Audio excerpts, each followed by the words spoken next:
It was my first year teaching second grade, and I was going to be teaching about New York City.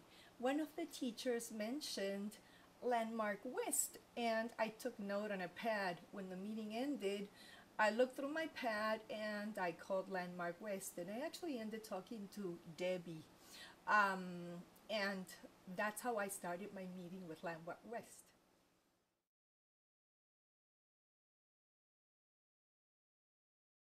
During that conversation, Debbie Germain explained to me what the program was about and what she would be doing. And I thought that it would be interesting, so I remember inviting her to my classroom to discuss it and to do a plan. And we sat down and we talked about it, and since it was my first year teaching New York, I was observing what she was doing, and I thought that it would be a wonderful introduction to start with landmarks and with someone who was so knowledgeable.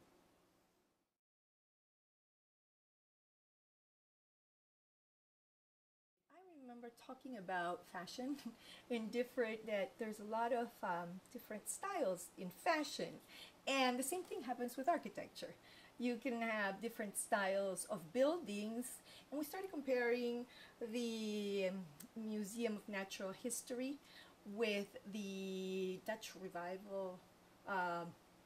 There's the West Collegiate Church, which is the Dutch Revival style, and there's two different, completely different styles, and we started comparing that and seeing, okay, there's styles in architecture and there's styles in fashion, and the kids could relate to that. And I thought that it was wonderful that when we walked down the streets, they would tell me, oh, Miss Rosa, look over there. There's a steep roof. So,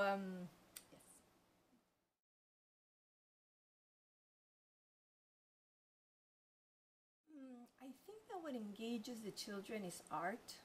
I remember Debbie Germain bringing to my class pictures. And actually, she first started with a drawing of a brownstone. And she drew the stoop, the door, the windows, the dentals, and it was an excellent visual. The kids were totally enamored with the picture. So and they kept on saying, oh, I live in a brownstone, it has dentals, oh, it has windows, oh, it has arches, etc., etc. So then she took the children to 78th Street, where there is a row of houses, and there are different brownstones there. And the children started sketching those buildings. And I could see that they were understanding what they were seeing through their artwork. Not only that, but to me, it was an opportunity as a teacher to get to know those children, because I could see children who actually looked at detail. I could see children who were actually very interested in the topic of architecture. I was interested in children who were actually thinking what they were doing, their lines, the style, the look. So I got to know my children.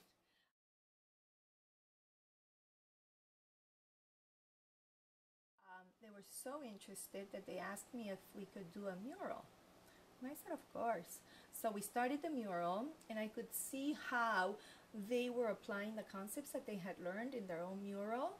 And it was not only the paint and the look, but it was what they had learned. There were dentals, there were cornices in this mural. And I remember my principal coming to me and saying, Rosa, at the end, she told me, Rosa, the kids won, or the mural won an award. Yeah, it won an award. It's going to be on our website. So I brought the kids to my computer, and we looked at the mural and the website. We admired it, and we kept on talking about what we had learned. The kids were very interested about architecture, and I think that it's a great stepping stone to discuss architecture in the third grade, because when you go into the third grade, then you're talking about Japanese homes, and they're so different that you can make comparisons, and then that leads into other type of comparisons in literature. When you're reading, the children learn how to compare settings, how one setting looks and how other setting looks. So it's something visual, but at the same time, it's something that stays in you.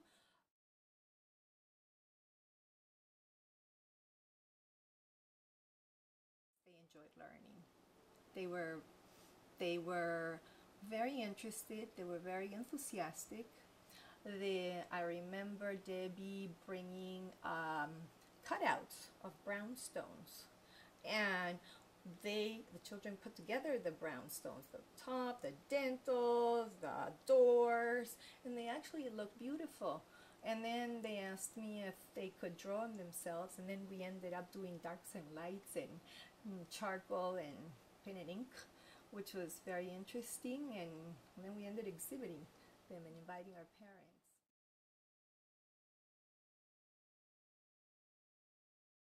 They came on every single trip we went.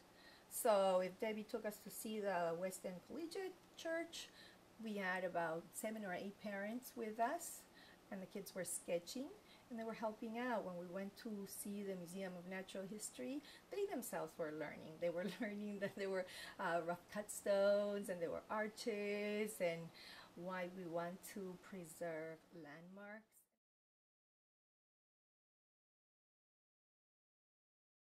That children learned that we want to preserve important things and important buildings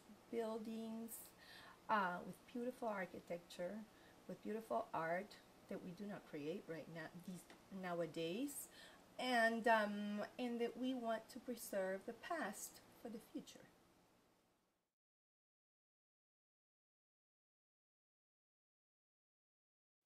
Young New Yorkers and everybody should care about it because this is their city, as it is my city. And if I'm talking about myself, I'm surrounded by all this architecture, and I walk around it, and you can't just disregard it. I mean, there's so much beauty that the more knowledgeable you are, and the more you know, then you can get to admire those things. Because not only, I mean, I had seen dentals before, but I didn't know that they were called dentals. And I can tell you that it's not only me, many adults don't know that they're called dentals, and it's wonderful to add one more word to your own vocabulary, because you can talk about it with other people and start understanding or explaining a particular style, for example.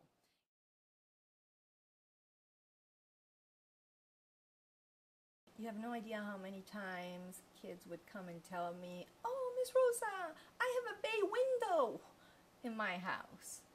Oh, Miss Rosa, I saw dentals in Anthony's house." So yes, it's something that is brought to their own world. Absolutely.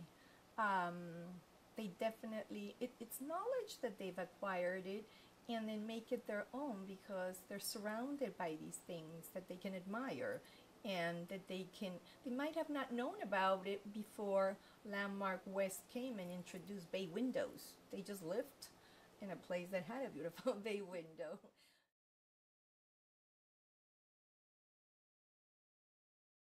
As a teacher, I was able to sit down, go through the book, and try to add more to what she had brought into the classroom.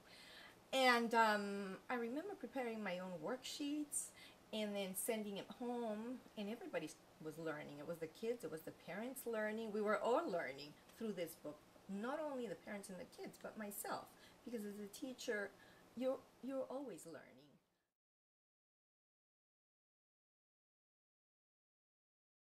Landmark West is a wonderful educational program.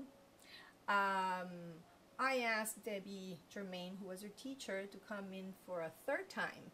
I've been teaching second grade for 3 years because I was very interested, and because, I mean, you bring such a rich curriculum to the classroom that I definitely would want you back.